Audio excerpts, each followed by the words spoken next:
Bien, siendo las 3:23, 20 minutos tarde, eh, del 8 de febrero de 2025, damos inicio a la tercera, técnicamente cuarta clase de lenguaje, ¿bien? Donde vamos a abordar las temáticas de estructura del párrafo, clases, ideas principales y secundarias, puntuación, reglas de ortografía, dictado, redacción, dramática, teatro, lírica, un momento que se me trabó, poesía narrativa, novela y tipos de narrador. Bien. Probablemente no alcancemos a todos los temas. Si no alcanzamos algún tema, pues se añade con la siguiente que igual están conectados. Entonces, primero, pam, pam, pam. El párrafo. El párrafo se define como una estructura, párrafo va con P, no con F, párrafo, como una estructura de la escritura y la gramática de las lenguas de romances, donde hay una agrupación de palabras, de oraciones, etcétera, que se cortan en determinado punto y continúan en el renglón de abajo. ¿Listo? Tiene una extensión mínima de un renglón, si se quiere, le ponemos en esa nomenclatura, y máxima de 8. En la poesía, máxima de 4. ¿Listo? Estructura escrita con mínimo un renglón y máximo 8. Bien, nada del otro mundo, todo lo que ya sabemos. Ahora, dentro de la estructura del párrafo, lo que vamos a tener es lo siguiente. Bien. El párrafo tiene, primero, una idea principal. Bien. Segundo, ideas secundarias.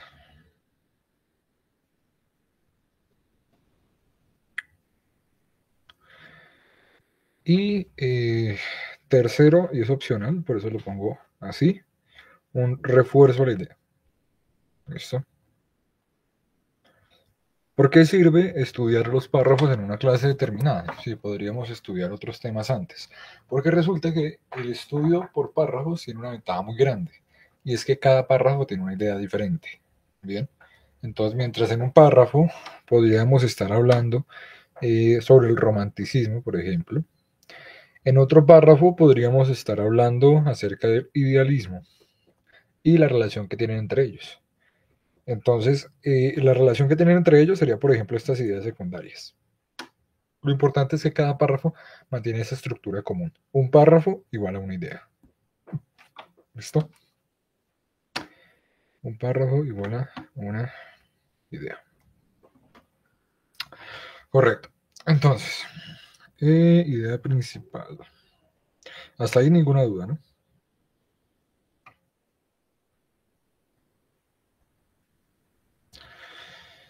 Tin, tin, idea principal. Correcto. Entonces, ¿qué puede ser una idea principal? Dentro de las ideas principales entran temas, contenidos, discursos, posturas, eh, planteamientos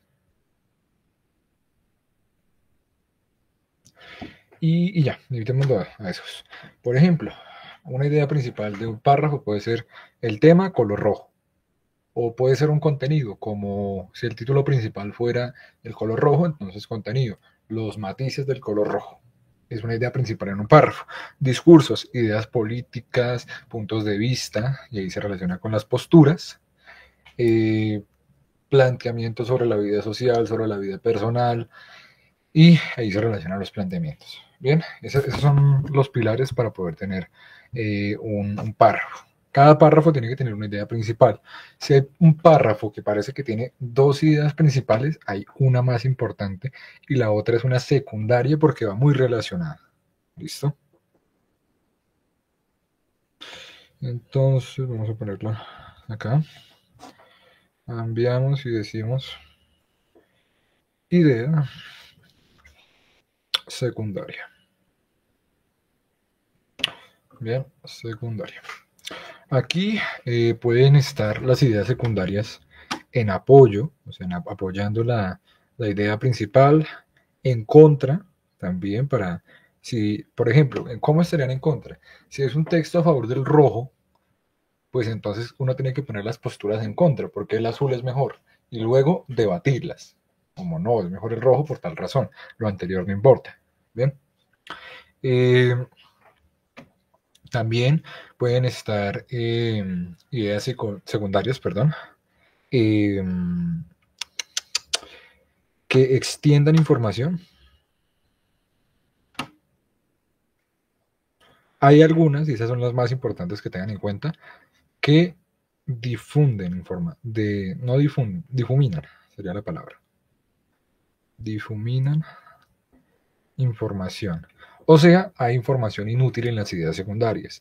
Si el párrafo se trata sobre la crisis en el Catatumbo, ¿para qué añadir oraciones donde se hable sobre la crisis en Vietnam? No tiene mucho relación. Y se ponen ahí especialmente para que usted comience a perder la idea del párrafo y a la final usted piensa que el tema del párrafo era la guerra en Vietnam y el título dice la crisis en el Catatumbo. Se confunde. ¿Bien? Suelen ser bastante utilizadas. Ta, ta. Bueno, lo voy a dejar hasta ahí. ¿Bien? Van en apoyo, van en contra, extienden información o difuminan información. ¿Bien?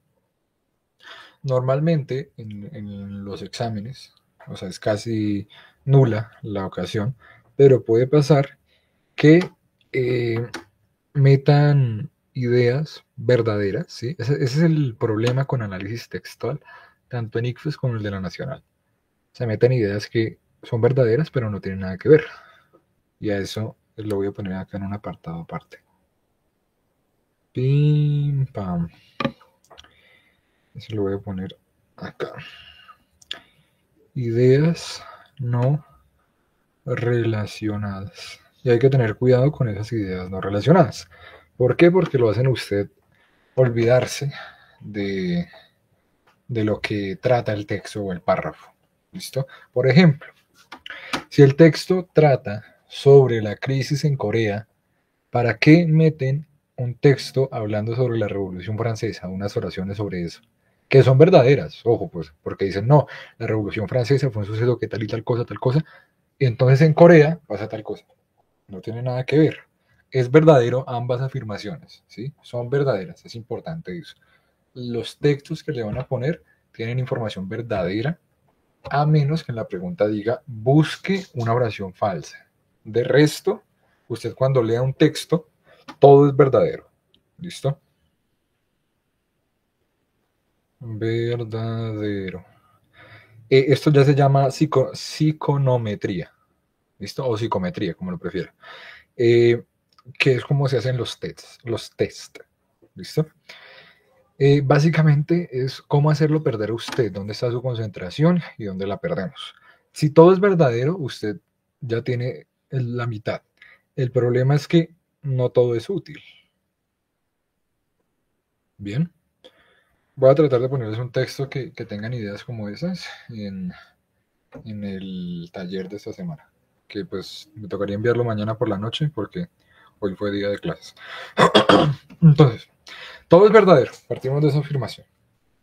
El problema es que no todo es útil, no todo está relacionado, no todo tiene sus conexiones, eso es algo que casi nunca lo enseñan, que es la psiconometría, ¿listo?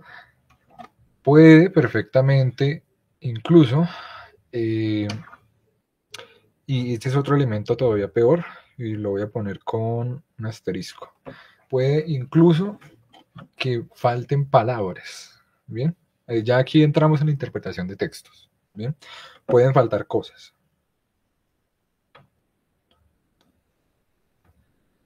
Por ejemplo, usted se queda muy concentrado leyendo un texto y leyéndolo, pero usted no lo entiende. Y usted comienza a desglosarlo un poquito, o sea, no lee todo el párrafo, sino lee un pedacito. Entonces usted dice, bueno, aquí faltan unas palabras. Por ejemplo, falta la palabra porque. Entonces el texto no se entiende así. O falta la palabra tal. O aquí está mal escrito. Eso está hecho a propósito, ¿sí? O sea, desde hace unos años pasaba, ya ahorita no pasa, de que habían errores.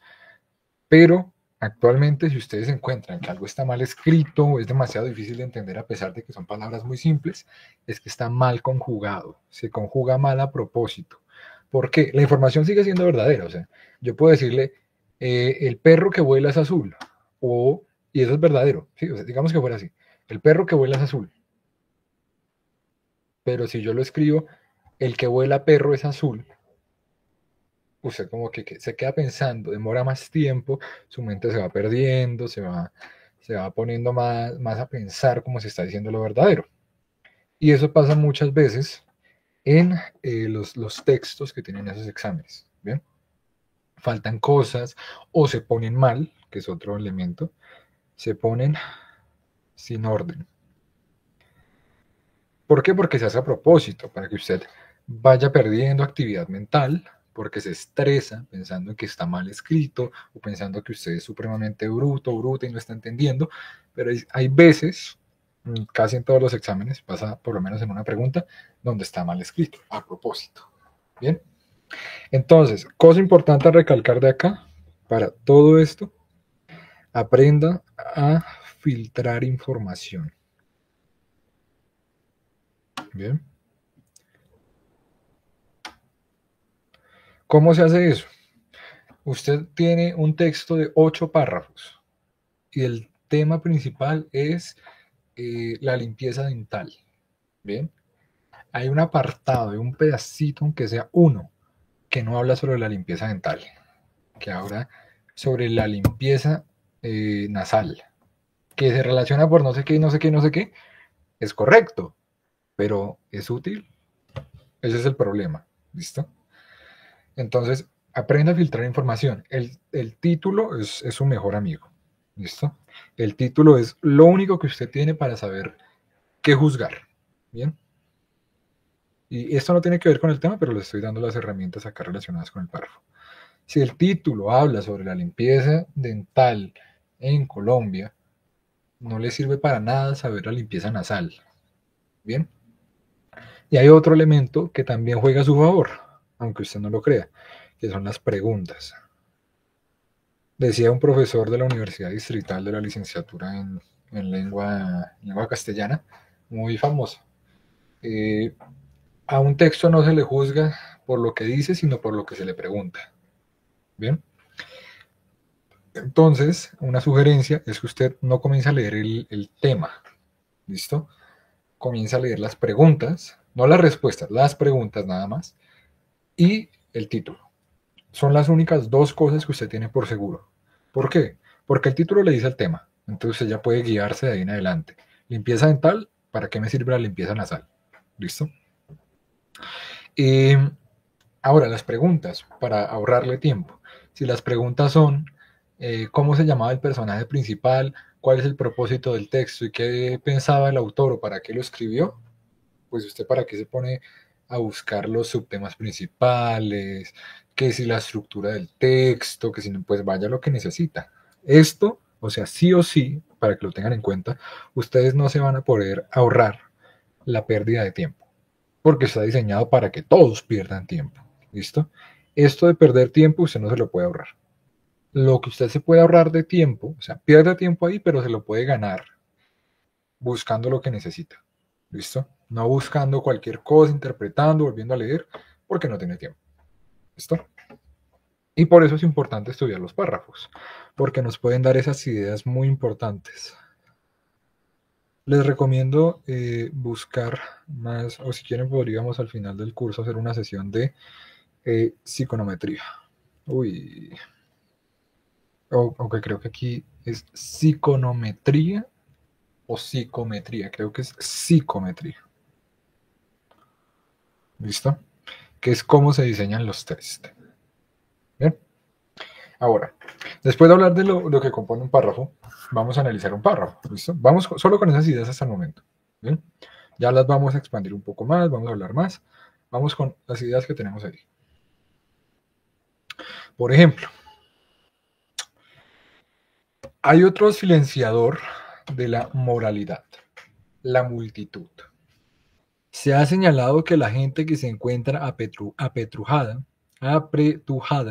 en espacios cerrados con muchas otras personas que no conoce, que no ha conocido en otras circunstancias, con las que no ha interactuado antes y a las que está unida en el momento por intereses temporales accidentales, tienden a comportarse de forma que no se consideraría aceptable en condiciones normales. El comportamiento más salvaje puede de repente difundirse por la multitud en modo que solo es compartible con un incendio forestal, un ventarrón o una infección.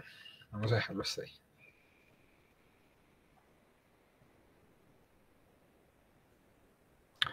Bien. Bueno, vamos a ver. ¿Quién se quiere atrever y decir cuál es el tema principal de ese párrafo?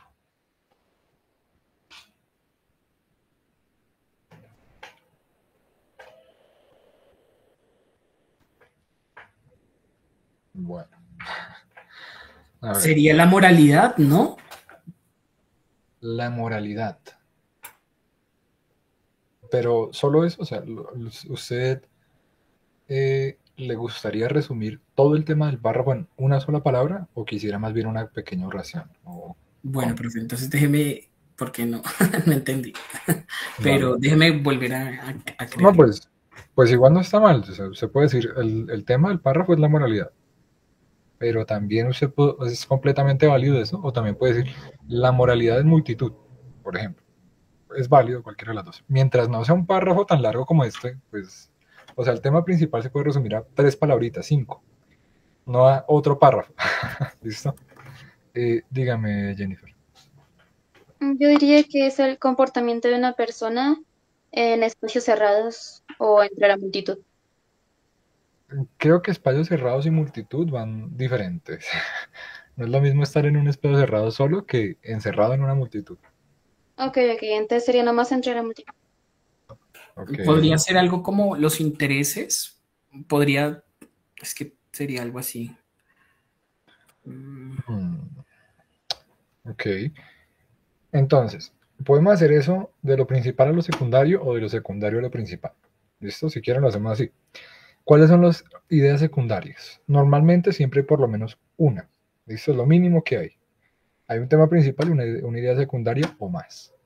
¿Cuál creen que podría ser una idea secundaria? No es lo principal del faro. Lo que está por ahí.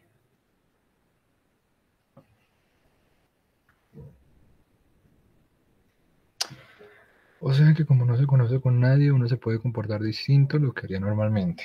Ok. Entonces, Jennifer propone el comportamiento moral en la multitud. Santiago propone la moralidad. Y Juliana propone la moralidad de los intereses. Ok. Juliana propone que uno se comporta diferente en la multitud. Ok, ok. La moralidad de los intereses. Ok, vamos a ver. Es importante analizar aquí nuevamente, como lo hicimos en la sesión anterior, palabra principal de este párrafo. Multitud. Si ustedes miran, esto viene hablando de lo moral, de no sé qué, de no sé cuánto, pero la multitud cambia todo el tema. ¿Listo? Entonces, de ahí en adelante dice, hay otro silenciador de la moralidad, no sé qué. Si quieren, pues hubieran podido leer algo de arriba. Sin embargo, eso también puede ocurrir en situaciones que no estén conformadas que no estén confrontadas con esos intereses como vimos en los ejemplos anteriores. O sea, viene hablando hace rato de la moralidad, pero ahora lo que hace es cambiar de tema. ¿Listo? Dice la multitud. Y de ahí en adelante, el texto trata sobre la multitud. ¿Listo? Es una palabra clave. Entonces, ¿la multitud en qué maneras? ¿Listo? Porque la moralidad no era. O por lo menos Consideraría que no es la principal, es una idea secundaria. La multitud. Se ha señalado que la gente, que la gente que se encuentra apretujada en espacios cerrados, con muchas personas que no conoce, y describe lo que es conocer a una persona, tienden a comportarse de forma que no se consideraría aceptable en condiciones normales. ¿Listo? Entonces, multitud. La mitad del texto dice, cuando alguien está en multitud se comporta diferente.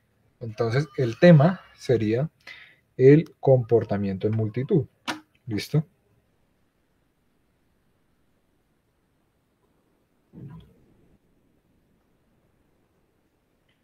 De los temas secundarios en multitud. De los temas secundarios, ¿cuál podríamos sacar? La moralidad. Bien. Podríamos sacar el salvajismo, que es el final del texto. ¿Listo? Vamos a verlo ahí. Dos ideas secundarias. Bien. El comportamiento más salvaje puede representarse y difundirse entre la multitud. Sigue hablando del comportamiento en multitud, solo que ahora dice es el salvajismo. Bien. El comportamiento alrededor del ambiente en el que está. Ok. Bien. Recuerden, palabras clave. En todo párrafo, toda oración, todo texto, hay palabras u oraciones clave que de ahí en adelante detona el tema. ¿Listo? Vamos a hacerlo con uno más y continuamos con los temas. ¿Listo? Más cortico. Vamos hasta acá, hasta acá.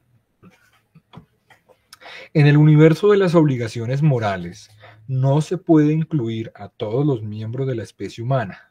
Muchas tribus primitivas, comilla francesa, se llaman a sí mismas los humanos.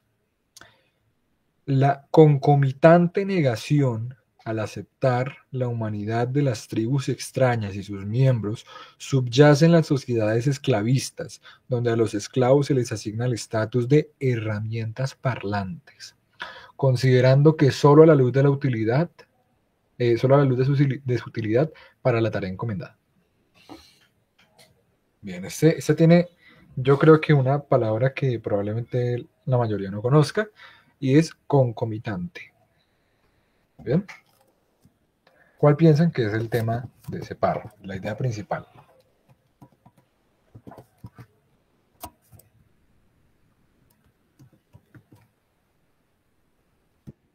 Sí. Ok. Puede ser que las tribus primitivas eran usadas como traductores y que esa era su única función. Traductores. Ok. ¿Traductores con quién?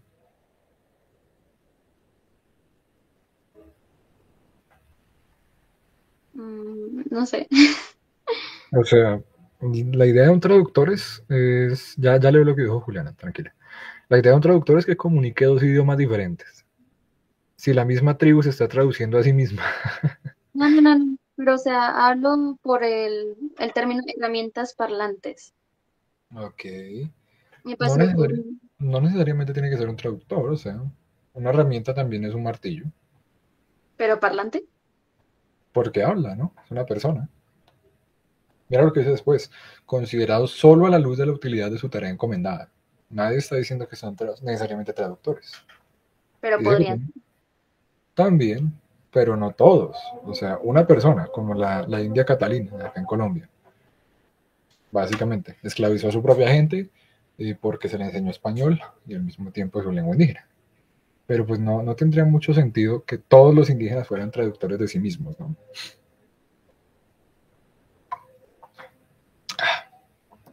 La segregación, dice Juliano. ¿Por qué la segregación?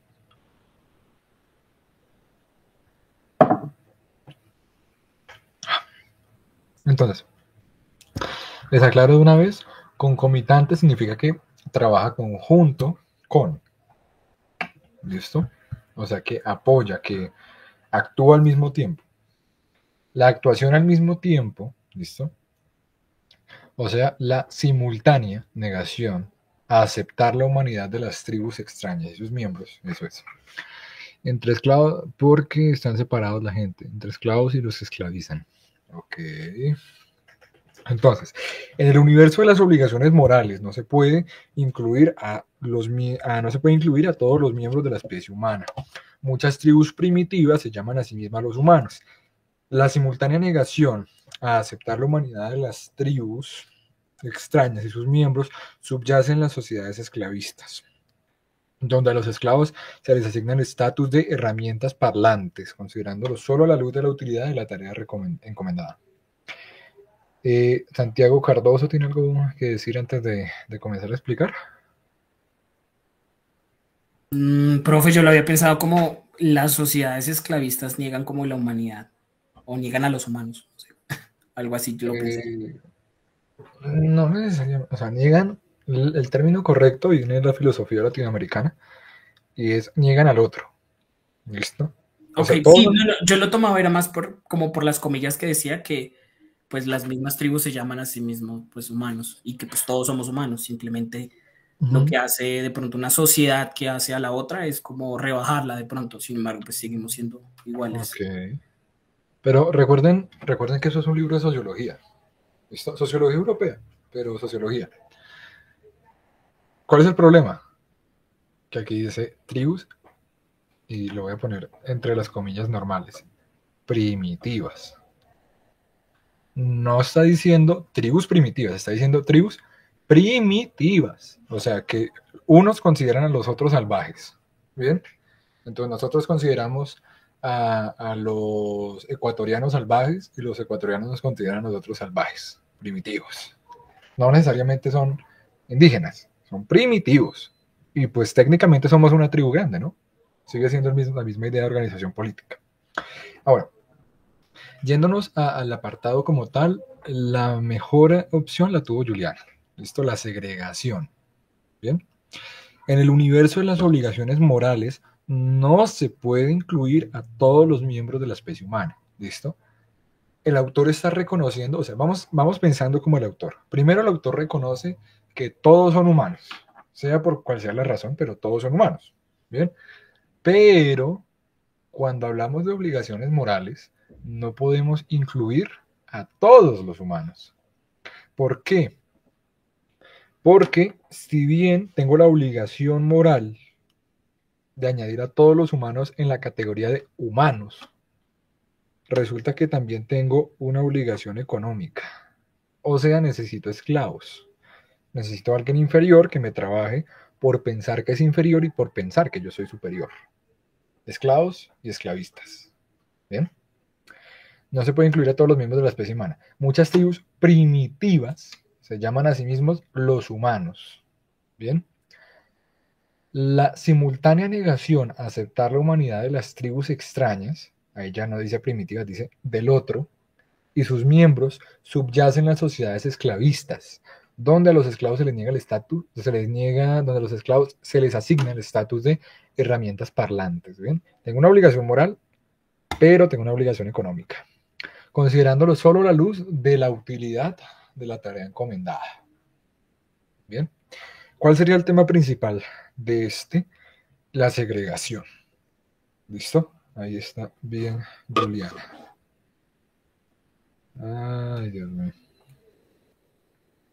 La segregación. ¿Por qué? Porque está diciendo, no debería segregarlos, pero es que necesito segregarlos. ¿Sí? Tengo la obligación de no segregarlos moralmente, pero es que somos una sociedad esclavista. Necesito esclavos. Entonces, nada. De ideas secundarias, ¿cuáles podemos sacar? Que unos se consideran a los otros primitivos. Bien. Aquí gana quien tenga mejores avances tecnológicos, mejores armas. Podríamos también hablar del papel que cumplen los esclavos. ¿Listo? Que sería aquí con la herramienta parlante. Y ya. ¿Listo? Porque el resto ya está en la segregación. Segregación, idea principal, idea secundaria, las obligaciones y las necesidades. Y tercero, el papel de los esclavos. ¿Listo? Tiene 3 ideas secundarias. ¿Quieren que hagamos con otro o seguimos de tema? Si podemos hacer otro, otro pequeñito. Está bueno. A ver. Vamos a ir acá. Volvemos con el universo de las obligaciones. el universo de las obligaciones y donde hay otro punto, aquí. Bien, en el universo de las obligaciones se reconoce la autoridad de las necesidades de otra gente. Debe hacerse todo lo posible para asegurar su bienestar, aumentar sus posibilidades de vida y abrir su acceso a los servicios que puede ofrecer la sociedad. Su pobreza, su mala salud, su lobreguez de la vida cotidiana constituyen un reto y una admonición para los otros miembros. Creo que acá ya va a estar la palabra que no conocen.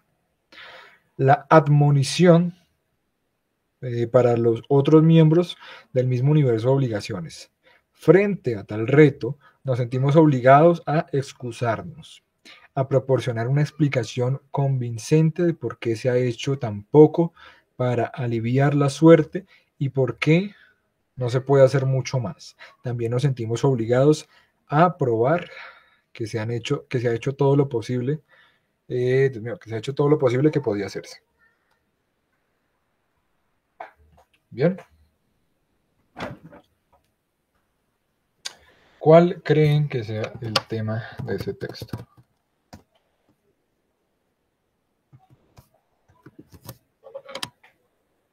Por cierto, esto viene de admonición, suena a amonestar, como la queja, como el castigo, digamos.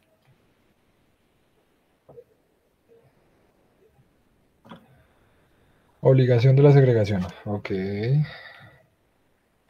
Que las reglas de la moralidad en la sociedad dicen que hay que ayudar a todos por igual, pero no siempre es así y a veces es solo pobreza por pereza o desinterés. Ok.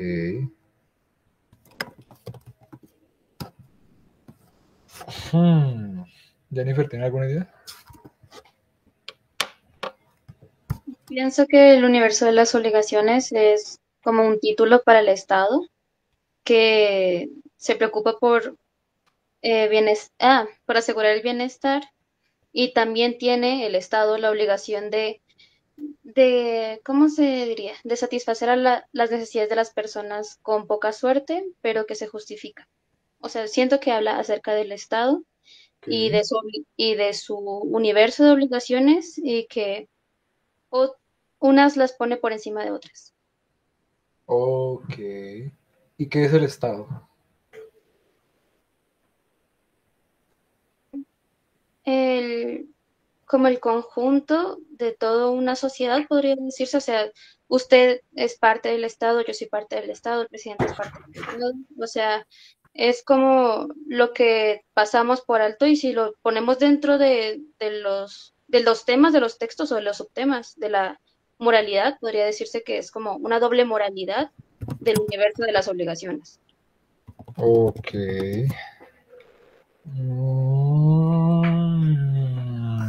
No sé. Lo pondría en duda por esa parte. O sea, me suena interesante su definición, excepto la definición de Estado. Me voy a poner un poco deberiano, creo que era la definición. Sí, creo que eso era de Deber. El Estado se compone de población, gobierno y leyes. Deber. O Weber, para los compadres. Entonces, no sé si eso entra en su definición. En una definición más moderna, el Estado se compone de eh, población, territorio. No, Weber era población, territorio y leyes. Bien.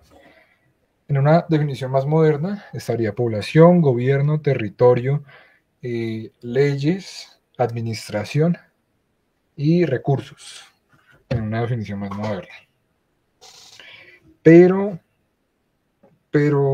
suena cercano. Santiago Cardoso iba a decir algo. Sí, algo así. O sea, igual que Jennifer, es como, Okay. bueno, la obligación que tienen ellos. Sin embargo, un poco más dice que frente al reto nos sentimos obligados, y al igual, de pedir disculpas y tratar de sonar convincentes, como hicimos lo posible, pero pues no es lo que se debería hacer, ¿no? O sea, o no se hizo lo que, o sí, como que no se hizo más allá, o sea, simplemente se hizo un menor esfuerzo. Ok, ok. Bien. Entonces,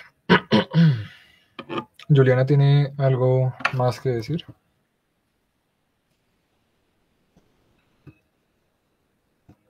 Bien. Entonces, vamos a analizar. En el universo de lo que deberíamos, se reconoce que hay necesidades para otra gente. Bien. Ay, Dios mío, pero este man sí manda notificaciones. Debe hacerse todo lo posible para asegurar su bienestar y sus necesidades. Pero todas esas necesidades son un reto. Bien. Lo cual es una molestia para todos los miembros del universo de las obligaciones. Bien. O sea, para nosotros, para el gobierno, para el territorio, para las leyes, para la política, etc. Frente al reto nos sentimos obligados a excusarnos.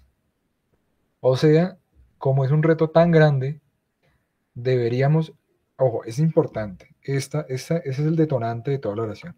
Nos sentimos obligados a excusarnos.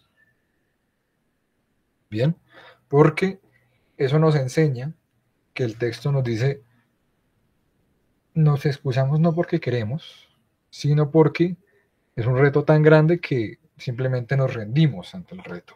Bien. Y por ello nos conlleva a que lo próximo que hacemos es demostrar que no se podía hacer nada más. Entonces, el tema principal, si tenemos en cuenta que no nos rendimos porque se nos da la gana, sino porque no podemos y nos sentimos obligados a dar excusas, el tema principal sería, ¿cómo ponerlo en términos sencillos? La ineptitud, si se quiere, ante un problema tan grande. ¿Listo? Sería eso, ¿no? Porque la mitad nos habla de la ineptitud y la otra del problema. Ineptitud ante un problema enorme, del cual, pues, ya sería la idea secundaria, ¿no? Primero, la ineptitud ante el problema, los problemas sociales, ¿bien? Siguiente, el buscar excusarnos de por qué no pudimos hacer más. Y siguiente, pues estarían los problemas sociales de por medio, obviamente. Y la obligación de librarnos de la responsabilidad, ¿sí? Para tener menos peso moral. Entonces, el tema como tal sería la ineptitud para la solución de problemas sociales. ¿Bien? Correcto. Entonces, ahora sí, ya seguimos con el tema. Espero haya quedado claro. Si tienen alguna pregunta, me dicen. Bien. Siguiente que nos falta, ideas principales, ideas secundarias. Ay, Dios mío, este tema es más larguito. Reglas ortográficas. ¿Listo? Permítame, le escribimos a Daniel que deje de mandar mensajes que se ven en el este.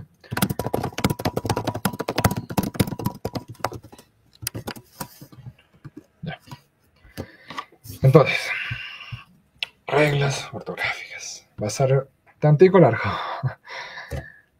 Entonces, en los tildes y todo no me puedo detener, obviamente. Me gustaría detenerme, pero digamos que no acabo nunca de expresar cuándo quedan todas las tildes. Eso ya es más con la práctica. Bien.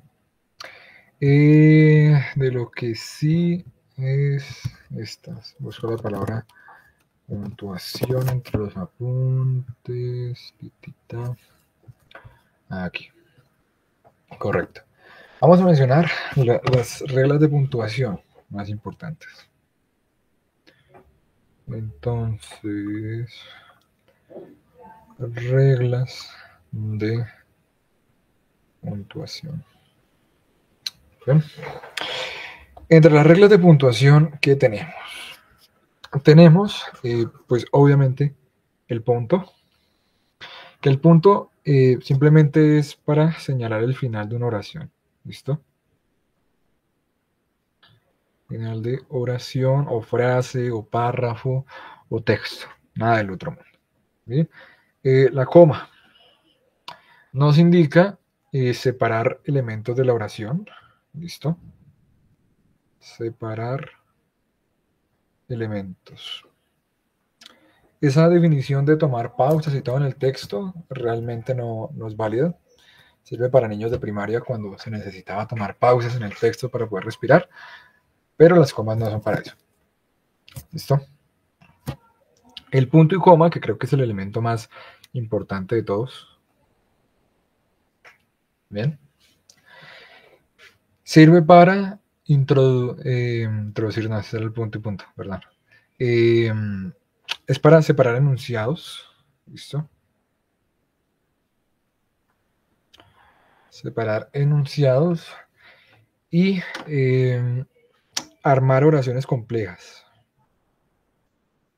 Entre los muchos usos que tienen, ¿no?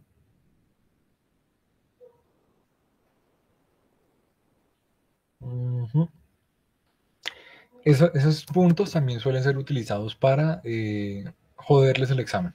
¿Listo? Ponen mal una coma, entonces se jode la idea y le toca a usted buscarla si está bien colocada. Suele pasar a veces.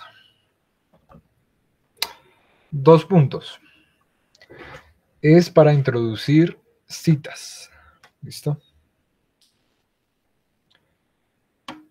O ideas. Bien, paréntesis. Ya ustedes sabrán. Es para aclaraciones o más información, sin afectar el texto. ¿Listo? A ver. Pam. Siguiente, el guión. ¿Listo? También añade información, como el paréntesis. Además de ello, conecta palabras.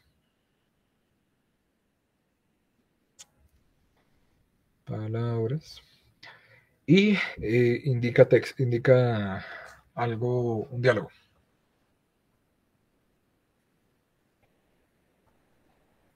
¿Listo? Los signos de exclamación e interrogación ya lo saben. Las comillas, entre las 400 tipos de comillas que hay. Está la doble y está la francesa. ¿Listo? Muchas veces les preguntan en las frases como ¿para qué se pusieron las comillas ahí? ¿Listo? Es importante esa, o tal signo, a veces también lo ponen. Para encerrar citas.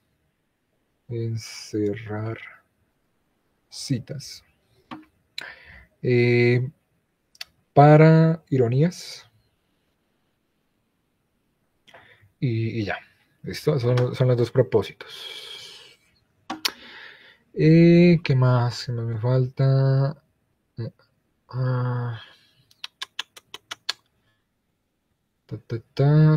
No, nada más. Con eso ya bastaría. ¿Listo? Para que los tengan en cuenta. ¿Por qué? Porque son pocas las utilidades que tiene cada uno, a excepción del punto y coma, que tiene como 4000 utilidades diferentes. Son muy pocas. ¿Listo? Pero como tienen muy pocas, suele ser donde más los matan. ¿Por qué? Porque a veces, y esta suele ser la más complicada, a veces hay un apartado que es irónico, como lo acabamos de ver ahorita, ¿sí? Donde se decía primitivos. Se refiere a una ironía, no está citando directamente. ¿Bien? Y muchas veces es algo que se nos olvida. Importante tener en cuenta la ironía de las comillas, tanto francesas como estas son las francesas, estas son las inglesas y estas son las americanas. ¿Bien? Ya. Entonces, ahora vamos a avanzar de tema. ¿Tienen alguna pregunta ahí? ¿Quisieran que añadir algo más? O que miremos un texto y miremos qué función está cumpliendo cada una de ellas. Bueno. No, segundo. ¿Quiere que añada alguna más? El texto. La tercera. Entonces, vamos a más principio del libro para que no sea tan complicado el texto. Aquí. Ok, esta está cargada. ¿Listo? Por ejemplo, voy a señalar solo los signos para no tener que leer.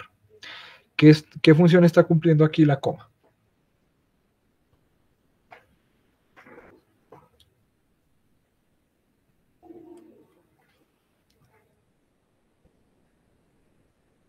Hola. Hola, es que no te escuché. ¿Qué función está cumpliendo ahí esa coma?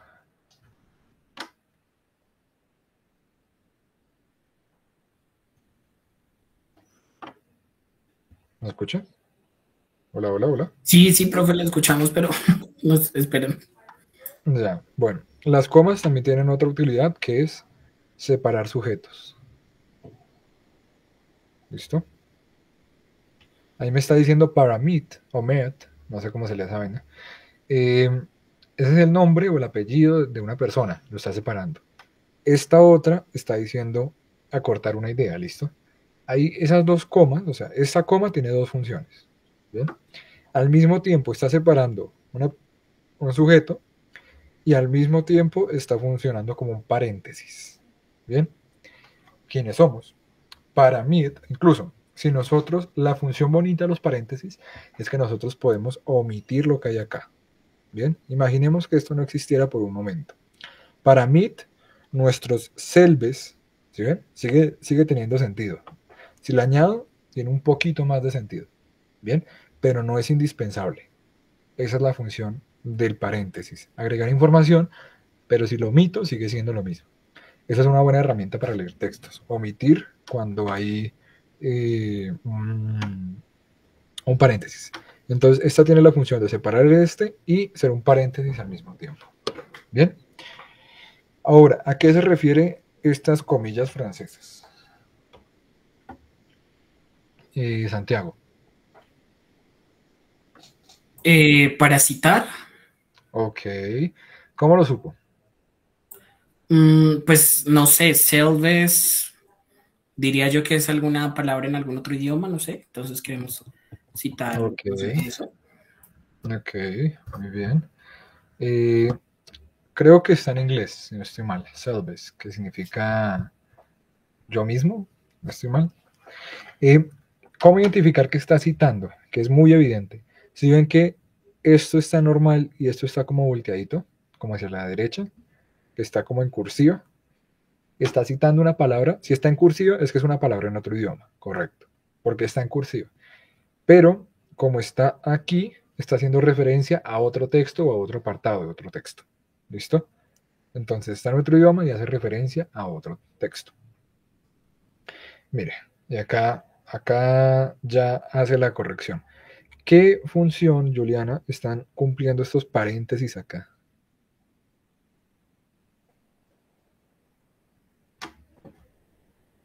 Ok, aclarar, correcto. ¿Me podría saltar el texto? Si lo omito, sí. Nuestro selbes no es un atributo con el que nacemos, sino ta, ta, ta. Correcto. Si lo miro, pues me da más información. ¿Listo? Correcto. Y acá adentro, pues acá está utilizando eh, para citar, ¿listo? Para referenciar. Jennifer, ¿qué función está cumpliendo este guión? Pues la más, pues la que más se aclara ahí es separar. O sea, no, pero separar sería con un espacio, así que no lo tengo muy claro. Está uniendo, ¿listo? Ok. Es muy utilizado esto cuando se escribe en ciencias humanas, poner un guión entre dos palabras. ¿Por qué? Porque lo que está diciendo ahí es, no está diciendo nosotros mismos, está diciendo nosotros mismos. ¿Listo? Es una sola idea. Cuando se pone ese paréntesis así, es para indicar que todo esto es una sola cosa, nosotros mismos. ¿Listo? Unir elementos. Entonces, eso es lo que me está indicando. No es nosotros mismos, es que nosotros mismos es algo en especial. ¿Listo? A eso se refiere. A ver, Jennifer, estos dos puntos aquí, ¿qué función están haciendo? Dar continuidad. ¿Continuidad no sería una coma? Bueno, entonces yo soy la que escribe mal. Ok, esos 2 puntos están indicando una explicación o haciendo una lista, que son las funciones de los 2 puntos. Los 2 puntos me pueden servir o para citar, como Antonio dijo que, 2 puntos, y abre tildes, abre comillas y cita, y cierra comillas. O también para armar una lista. Bien, para comprender cómo sucede esto, Mead advirtió nuestro sentido de identidad en 2 partes y procede a enlistar las partes: el yo y el mí. ¿Listo? A ver. Por ejemplo, Santiago. ¿Qué está diciendo aquí el autor con conversación? Ahí en esas comillas. Como aclarando, Ok. De esa manera el yo puede pensar. conversación, como el lenguaje, ¿no? Esa conversación, el lenguaje, diría. Ok. También es otro elemento que tienen las comillas y es que está resaltando. ¿Listo? Me está diciendo, oye, presta más atención en esta palabra. Esto es muy importante, como una conversación. ¿Por qué? Porque está mal visto poner un subrayado. Bien, entonces, pues es una solución ingeniosa. Y por último, Juliana, ¿qué me dice este pedacito de acá? ¿Por qué está como subrayado, como en cursiva?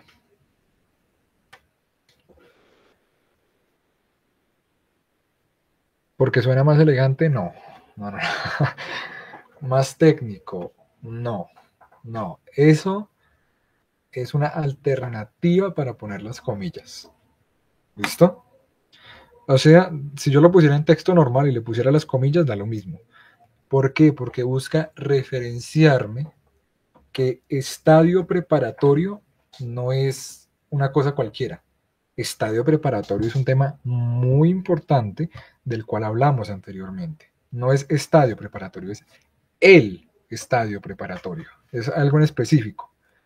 Por ejemplo, si el texto hablara sobre psicología, pues entonces el estadio preparatorio es un estado de la mente específico. ¿Sí? Por eso lo resalta. Porque no es para que suene más elegante ni más técnico, es para resaltarlo y que se tenga más en cuenta porque es el estadio preparatorio. ¿Bien? Entonces, vamos a continuar si no hay más preguntas. Pam, pam, pam. Entonces, vamos con la dramática. Uy, es el tema larguito. Y todavía quedan 45 minutos. Ok, alcanzamos. Bien.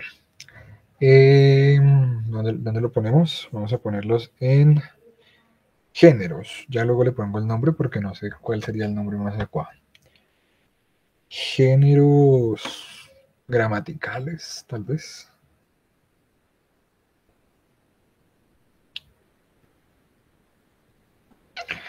Bien. Entonces, pam, pam, pam. Vamos a armar acá. Ahí. Y vamos a abrir, primero que todo, con la dramática. ¿Qué es la gramática? Gramaticales. No, no porque literarios ya son otros. No necesariamente están ahí metidos. Vamos a decirle gramaticales por el momento. Ya luego lo corrijo. Entonces, la dramática. La dramática no es Juliana, como dicen los comentarios. La dramática es un género de la escritura, incluso del arte, nacido, si no estoy mal, en Grecia, adaptado por los romanos, robado por los bárbaros y convertido en un arte en el Renacimiento. Rápida historia, sencillita, la vamos a ver más a fondo cuando estemos en sociales en la próxima sesión. ¿Bien? Pero, ¿en qué consiste la dramática? Considerándola como un género, apartando la historia. ¿Listo? Esto es una representación del conflicto. ¿Listo?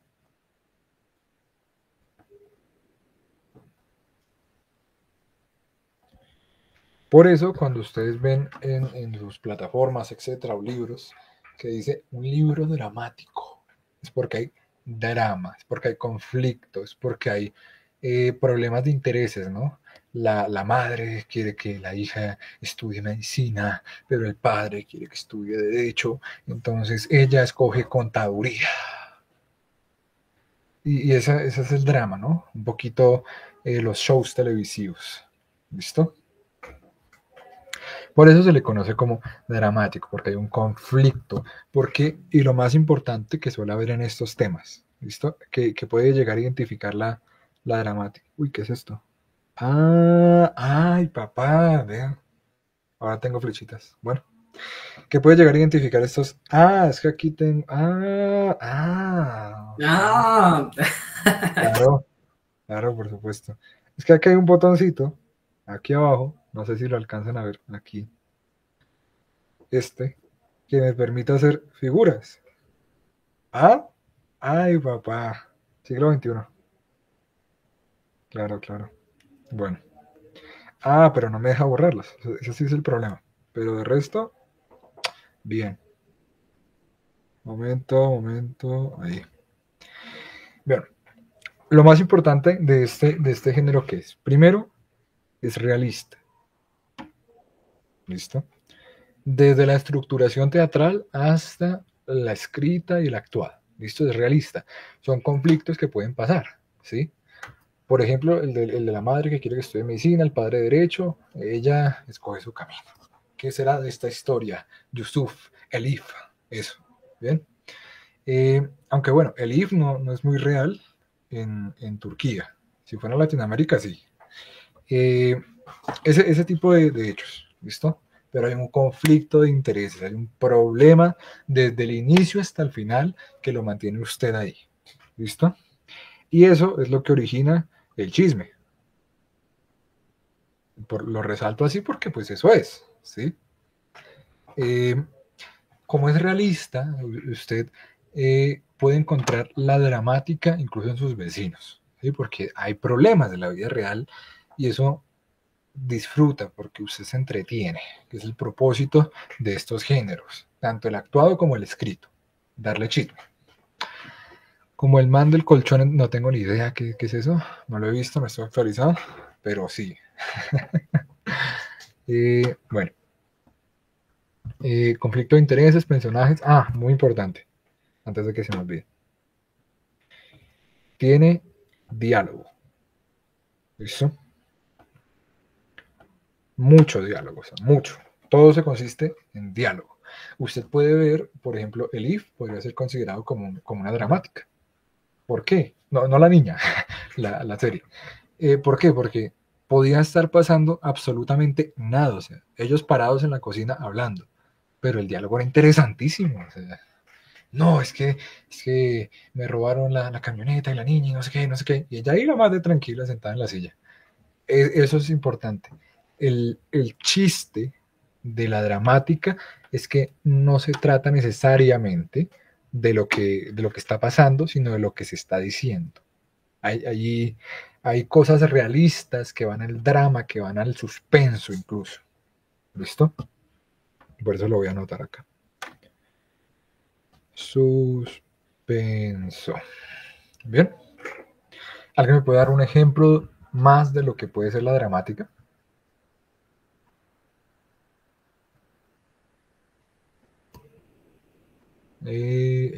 Bueno, no más comentarios. Aquí también se suelen añadir elementos auditivos, como música. ¿Listo? Música de suspenso. También acá se pueden añadir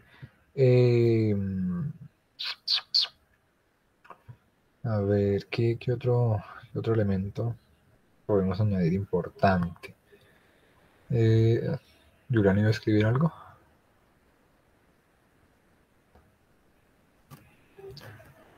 Bueno, siguiente, reflexión.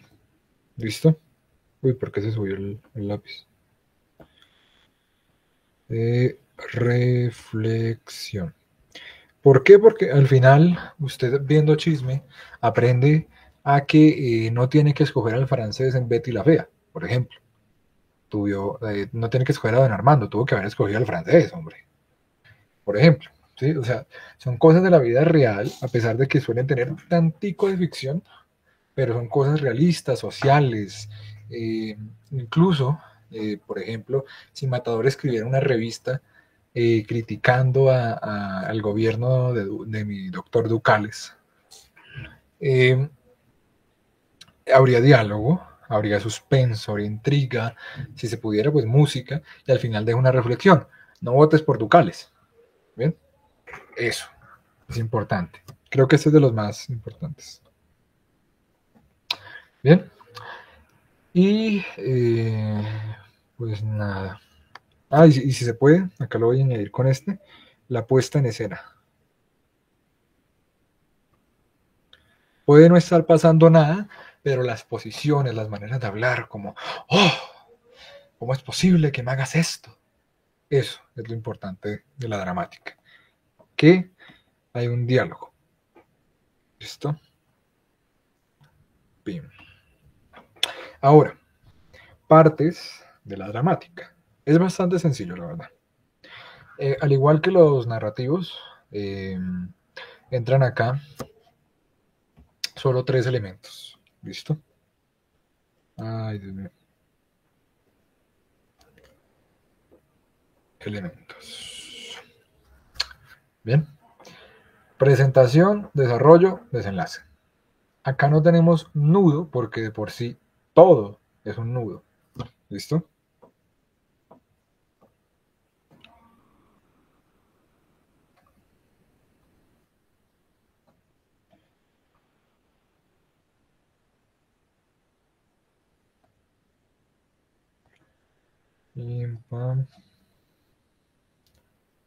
Desenlace. Muy bien. ¿Hasta ahí alguna pregunta? Siento que anoté los momentos, claro. Bien. Entonces. Bueno, acá debería de colocar algunos elementos antes de que se me olvide. Antes de seguir con la próxima. Vamos a decir aquí. Ahora para acá. Ahora aquí, para acá. Por ejemplo, vamos a poner ejemplos. Bien. Fuimos ahí. Ejemplos. Tenemos la tragedia. Alguien muere.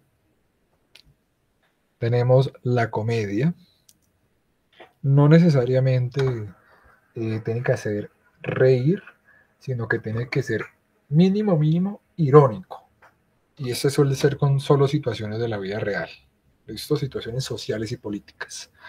Por eso, los primeros críticos políticos de la historia occidental fueron cuenteros y comediantes, porque era una forma de no terminar muerto y al mismo tiempo hacer crítica social. ¿Bien? Hasta el día de hoy se mantiene. Y, valga la redundancia, la tragicomedia. ¿Bien? Como, oh, te moriste. Pero es que, te moriste de una manera muy cómica, mi hermano. Así. ¿Listo? Luego, tenemos como géneros un poquito aparte, la ópera. Bien. Si ustedes hablaran francés o alemán, sabrían que la mayoría de las óperas son historias de amor, pero duran y duran. O sea, al final la mayoría de las óperas dicen como, oh, qué tristeza. Sí, se demoran porque va cantada. Bien. Luego tenemos los sainetes, que lo vamos a abordar más la próxima clase. Y por último estaría Se me trabó toda la pantalla. ¿Me ven en este momento? Uy, se trabó todo. ¿Ven cómo se actualiza mi pantalla? Ya, no, profe, ya se movió. No. Entonces, no, sí, dejémoslo ahí. Principalmente la ópera. Hoy en día ya no es ni tragedia ni comedia. Bueno, siguiente género que tengo aquí anotado, vamos con la lírica, mejor. Buscamos aquí en la estructura organizativa la lírica, porque pues esto ya está preparado. ¿Listo? Entonces, ¿qué es la lírica? Es más cantadita. Bien. Principalmente utiliza rimas, utiliza elementos bonitos, adornos, cantos, etc. Bien. Esa es la idea básica de la lírica, principalmente que tiene ritmo. Bien. Sale de la Grecia de la monodia, la poesía coral y el jambo.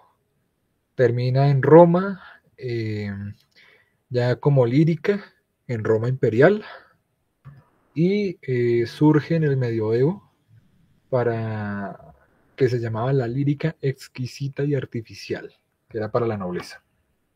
Bien, entonces, ¿qué es lo importante? ¿Listo?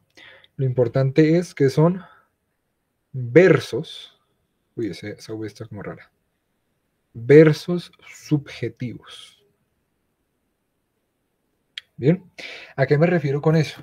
No necesariamente tiene que ser real, pero tiene que hablar de mí. ¿Listo? O de lo que yo viví o de lo que tú viviste, pero es de alguien en específico. ¿Listo? Primero, subjetividad. O sea, el yo. Siguiente, tiene un ritmo. Siguiente, suele ser cantada.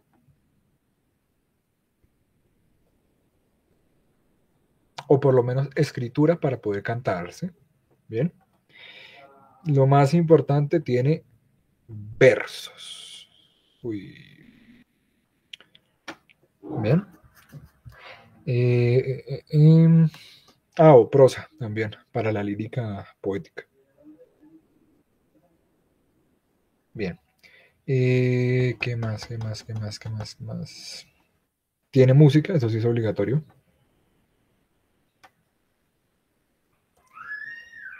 Y aparte de eso, no, nada más, serían los elementos principales. Se le llama así porque la música principal con la que se acompañaba era la lira. Bien, una muy similar a lo que es una arpa. Se escucha un niño de fondo, espero que no. Bueno, entonces, ¿qué más me podría? Ritmo, esto significa que es recitada también, más que todo recitada. Bien, y ya, básicamente, esos son los elementos de una lírica. ¡Pam!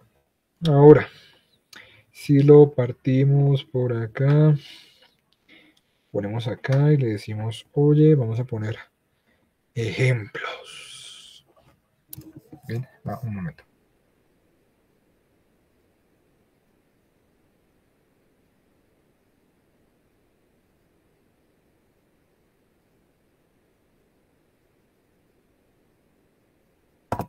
Bien. Ejemplos. Bueno, pues puse primero elementos. A ver, ¿dónde puse los elementos? Elementos. Este gráfico está perdido. Este gráfico. Bueno. Esta no necesariamente tiene un orden. Digamos que la anterior sí tenía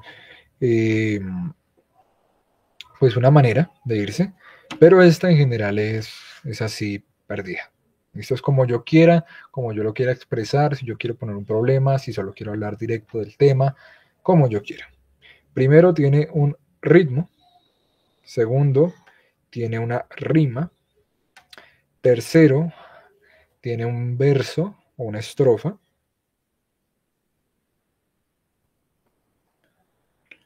y por último, pues tiene los elementos del poema. ¿Listo? Nada más. ¡Pam! Ahora sí, voy a reemplazar acá.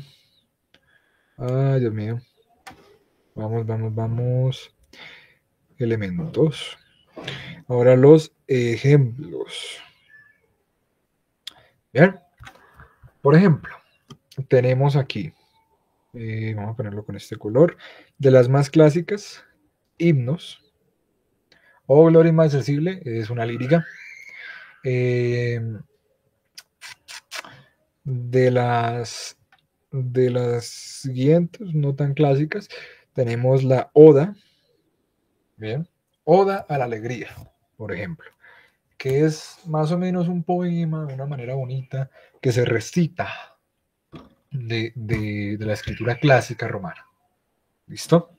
Aquí también antes se hacía así, la sátira. ¿Listo? Yo me burlaba de usted, de sus cualidades físicas, políticas, sociales, cantando, básicamente, o recitando. Aquí también sale la epístola, que son más como los cantos de la iglesia, o la epístola, perdón. Ya casi no se hace de otra manera. También tenemos las canciones actualmente. Tenemos los villancicos.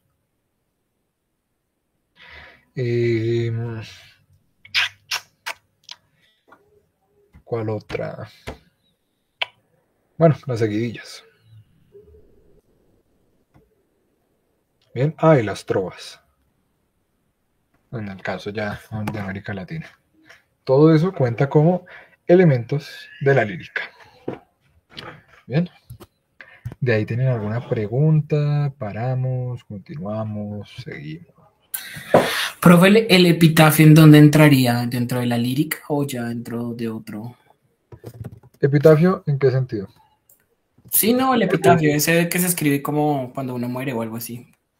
¿Ese entraría dentro de la lírica o dentro del...? ¿Sabía que antes el epitafio era el poema inicial de la vida? Ahorita es el poema final de la vida. Bueno, okay. Depende. O sea, si usted lo hace como un verso, pues entraría en la lírica. ¿Bien? Si lo hace... si lo hace como una historia y toda la vaina, drama, suspenso, o pone como... ¿Se acuerdan cuando les dije que era intolerante a los champiñones?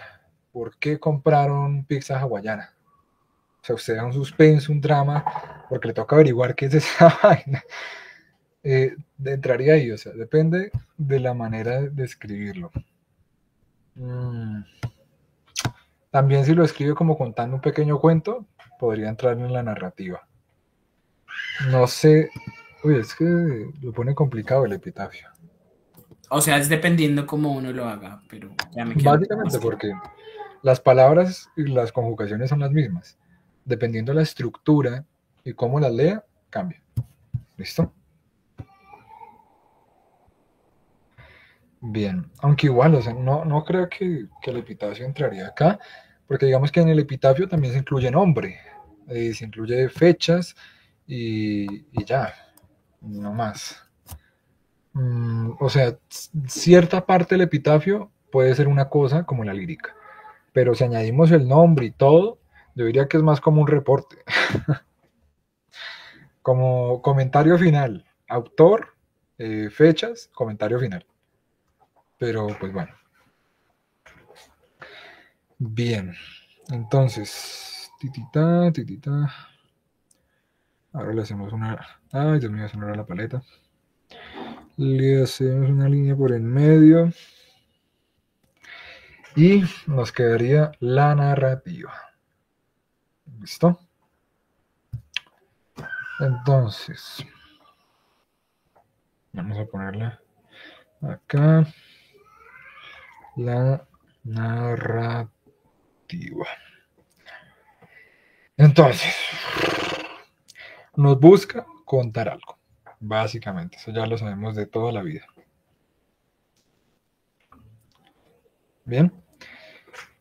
Tiene elementos subjetivos, tanto como objetivos, depende del autor. Sub y objetivo. Puede ser una narrativa sobre la historia de su país o puede ser una narrativa sobre su vida. Cualquiera de las dos es válida. Bien. Tiene un problema a desarrollar.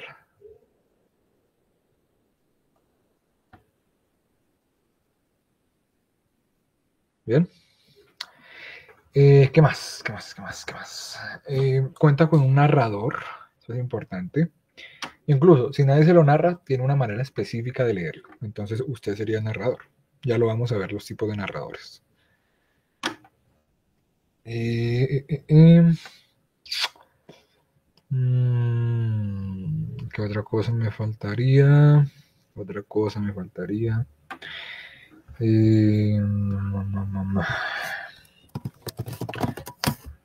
Es que sé si está mal organizado aquí.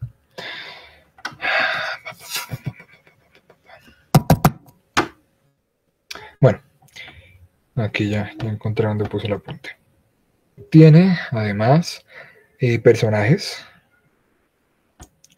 Ya como en la lírica está hablando de algo ajeno, del amor, de los sentimientos, de cosas que le pasan a usted.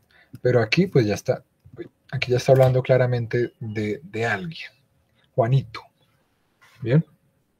Tiene además espacios. Describe los espacios. Dice, está en el bosque. Tiene un determinado tiempo. Y ya, lo voy a dejar por ahí. Bien. Ahora, los elementos de la narrativa, creo que estos ya los conocen de toda su vida. Elementos. Tenemos inicio, nudo y desenlace. Nada de toda la vida. Inicio, nudo, desenlace. Bien. Ahora, pam. Nos vamos para acá. Y ahora tenemos los tipos. Pongamos de tipos. Dentro de acá podemos encontrar la novela. Bien. Ay, Dios mío. La novela creo que es el más importante de las narrativas. ¿Listo? ¿Por qué? Porque la novela es una narración literaria extensa, normalmente en prosa, con un argumento imaginario. ¿Sí? ¿Qué significa eso? Es una vaina larga, que nadie se la mira a menos que sea una viejita. ¿Bien? Es una vaina larga. Es narrativa, por eso está aquí, y tiene un argumento imaginario.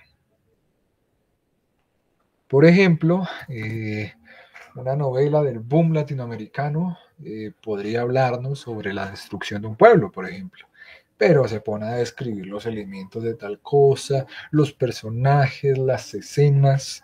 En cambio hay otros tipos de narrativa como el microrrelato, la fábula, que es inicio, nudo, desenlace, chao. Pero la novela es larga y jodida. Bien. También tenemos el cuento, que es lo mismo, pero más cortito. Bien. Tenemos la fábula, que es un cuento maravilloso. Maravilloso. Bien. Tiene animales bonitos, tiene cosas fantásticas y sobre todo tiene una moraleja. El cuento no necesariamente tiene una moraleja o no la dice. Bien, si un cuento tiene una moraleja, está muy implícita, la tiene uno que buscar, que Caperucita no debe confiar a los extraños, pero pues no necesariamente eso, ¿no? Porque confió en el leñador. Entonces, toca buscarla, etcétera, y toda la vaina, pero la fábula es escrito. La niña de sombrero morado no debió acercarse al extraño. Por eso no hables con extraños. En la fábula está 100% claro. ¿Listo? En cambio, en esta no. Y también, por último, está el microrrelato. ¿Qué es un microrrelato? Es una narración literaria muy, muy corta. O sea, hay microrrelatos de una línea. Bien. Por ejemplo, ¿les gustan los aserraderos? Un aserradero es una colina muy alta y que de la nada tiene una bajada. ¿Les gustan los aserraderos? A Tomás no le gustaron después de ese martes. Deja la intriga, o sea, podría incluso estar dentro del drama. Es un micro relato, ¿sí? Nos ponen en una situación, inicio, en el aserradero. Nos ponen un nudo. A Tomás no le gustaron ese martes. Y el desenlace no se tiene que contar porque pues ya sabemos qué puede pasar si uno se acerca mucho a un risco. Bien, un momento.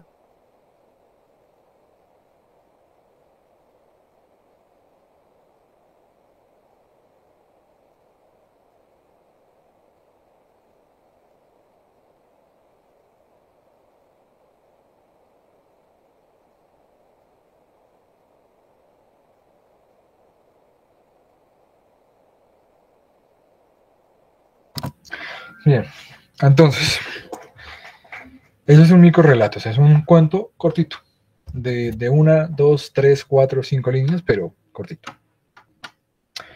Entonces, ¿qué elemento me faltaría antes de ver lo de los tipos de narrador? Ya vimos la dramática, dentro de esta el teatro. Ya vimos la lírica, dentro de esta la poesía. Ya vimos la narrativa, dentro de esta la novela. Ahora vamos a ver el último tema del día de hoy. Creo que sí serían literarios, ahora que lo analizo. Géneros literarios. Bien.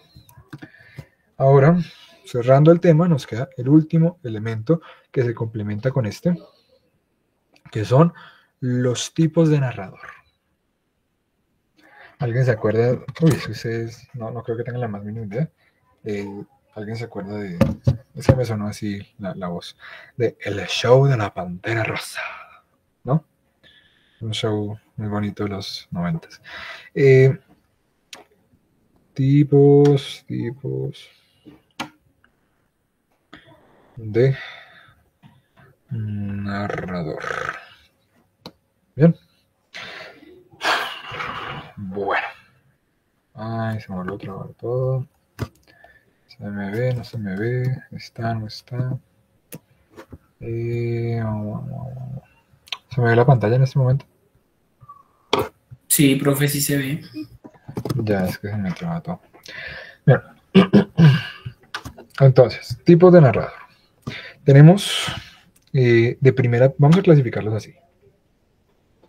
Pim, pam, pim, pam. Primera persona. ¿Listo? Incluso si lo quieren tener más fácil, recuerden estos como si estuvieran en un videojuego. ¿Sí? Porque ¿qué es un videojuego? Un videojuego es una narrativa. Sea como sea. Incluso un videojuego de disparos es una narrativa. Porque usted primero está acá y luego gana la partida. Piénselo como un videojuego. ¿Bien? Va a ver por qué. Primero está el narrador protagonista. Narrador protagonista. ¿Cuál es el narrador protagonista? Es el personaje principal del relato. O sea, yo mismo cuento mi experiencia.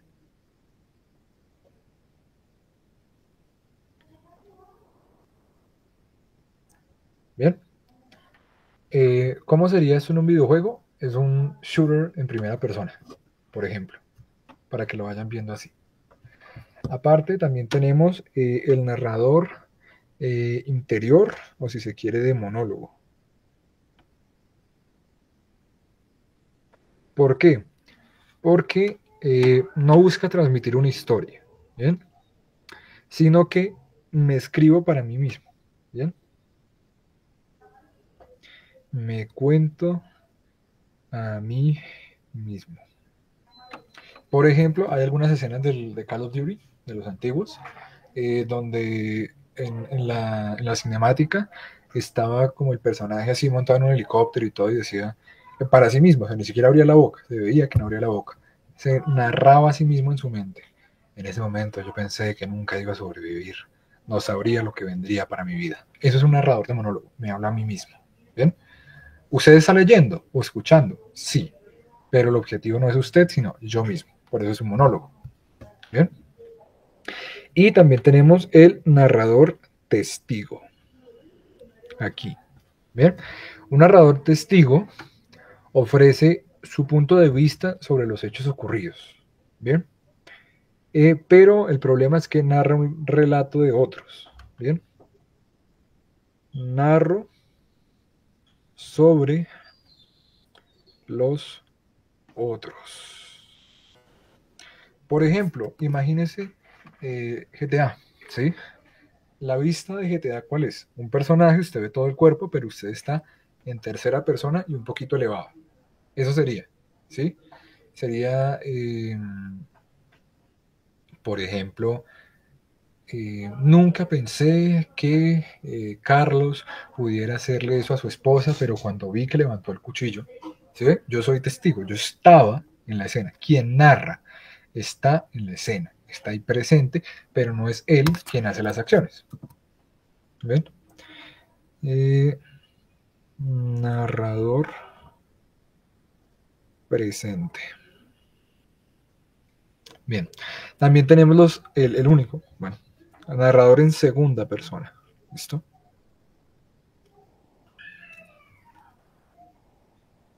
Narrador en segunda persona. Básicamente es cuando yo me dirijo a usted. ¿Listo? Por ejemplo, o sea, ese es el narrador que se escucha más en los relatos de las iglesias y en la mayoría de obras narrativas, ¿sí? Por ejemplo, tú no deberías de actuar así, porque yo tuve un amigo, al igual que tú, que tal cosa, o sea, yo me dirijo al lector directamente, rompo la cuarta pared, como se llamaría. Ahí sí no conozco muchos juegos de eso. Pero, pues eso, ¿sí? O sea, el narrador, y es el único tipo en segunda persona. Narrador habla con el lector. ¿Listo? Yo le sigo contando la historia no es sobre usted, porque si fuera sobre usted, pues yo sería un narrador testigo, pero yo le estoy contando cualquier historia, lo único es que me dirijo directamente a usted, no hagas eso, no pienses eso, ustedes no deberían de actuar de la manera en que actuó Carlos, ¿bien? Y por último, tenemos dos tipos pequeñitos, que son los narradores en tercera persona, ¿bien? Acá hay de dos tipos, y como dice la viñeta arriba, un puntico. Está el narrador omnisciente. Omnisciente. ¿Qué es un narrador omnisciente? Es quien narra la historia en tercera persona conociendo todos los detalles. ¿Listo? O sea, es importante diferenciar entre el omnisciente y el exigente. ¿Listo? ¿El omnisciente qué es? Yo sé absolutamente todo, todo de la historia, pero no sé qué estaba en su pensamiento. Es lo único que me limita. O sea, yo estoy en todos lados, lo sé todo, tengo acceso a todo, ¿sí? El narrador, incluso más allá de los personajes. Uy, se trabó la pantalla. ¿Ven lo que escribió ahí? ¿Ven la palabra narrador? Sí. Hola, hola. Sí. Bueno, no la veo yo. Bueno, el narrador conoce todo, bueno, todas las acciones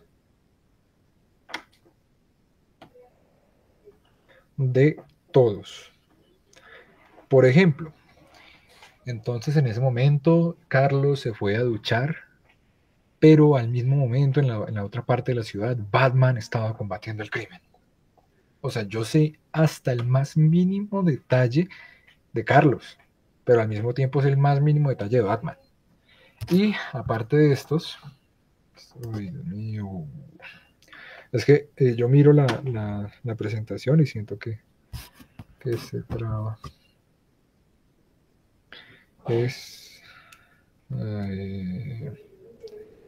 Dios mío, se trabó por completo. Exigente. ¿Listo? Entonces, un narrador exigente es el que tiene acceso a los pensamientos y sentimientos. ¿Listo? Importante mencionar sobre este. Solo conoce los sentimientos y los pensamientos. ¿Bien? Por ejemplo, él puede conocer qué pensó Carla, qué pensó María, qué pensó Andrés, qué pensó Simón, pero no sabe qué estaban haciendo. Conoce la mente, no las acciones. Bien, muchas veces hay diferentes categorías, ¿no? Hay una categoría que nos dice, no, es que el narrador omnisciente, él sabe también los sentimientos y los pensamientos. Pero hay otra que nos dice que es el narrador total. ¿Listo? En cualquier caso, pues yo la pongo acá y usted considere la que quiera. La más tomada es que el omnisciente también tiene los pensamientos. ¿Listo? Le pongo pensamientos y acciones. ¿Listo? Yo diría la verdad que el omnisciente también sabe los pensamientos, pero pues hay algunas personas que dicen que no y que eso va por aparte. Y eso serían todas las temáticas para la sesión de hoy. Bien, espero hayan aprendido. Ya esta sería la última sesión de hoy.